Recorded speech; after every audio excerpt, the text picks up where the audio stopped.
Կրակի ճիրաններում է Թուրքիան։ Վերջին 5 օրում արդեն 50,000 հեկտար է կուլ տվել կրակն ու շարունակում է նոր տարածքներ մոխրացնել։ Թուրքիայի հարավային Հաթայի նահանգում են մոլեգնում անտառային հրդեհները, որ արդեն բնակելի թաղամասերին են հասնում, գրում են թուրքական լրատվամիջոցները։ Հրդեհների պատճառով ժամանակավորապես դադարեցվել է Իզմիրի օդանավակայանի աշխատանքը։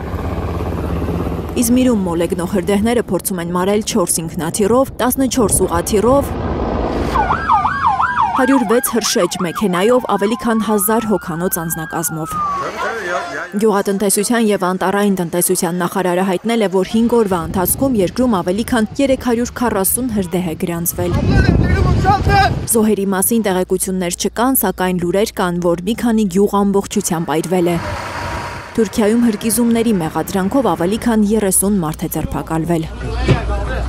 Մանիսա նահանգի դատարանը կալանավորել է մի տղամարդու, որը ըստ CNN-ի մի տիզ է փորձել ոչնչացնել ու անզգուշությամբ կրակին է տվել 12 հեկտար անտառ։ Օզջան Թաշխանը հարցաքննության ժամանակ խոստովանել է, որ հրկիզման մեղավորը ինքն է, պատմել է, որ այրել է բարձը, որի վրա տիզ է եղել, հետո վառվող բարձը նետել է այգի։ Տզերը Թուրքիայում իսկական գլխացավանք են դարձել, ամեն տարի դրանցից տուժում են Թուրքիայի հյուսիսային նահանգների բնակիչները, սակայն այս տարի տապի պատճառով տզեր են հայտնվել նաև Ստամբուլում և Անթալիայում։ Սիվաս նահանգում տարեսկզբից արդեն 10 մարդ է մահացել տզերի խայթոցների հետևանքով։ Դրանք կոնգողրիմյան հեմորագիկ տենդ են առաջացնում, դա շատ վտանգավոր հիվանդություն է, որն արտահայտվում է թունավորմամբ, արյան զեղումներով։ Լիլիթ Գասպարյան, Անի Ղանդիլյան, Հայլուր։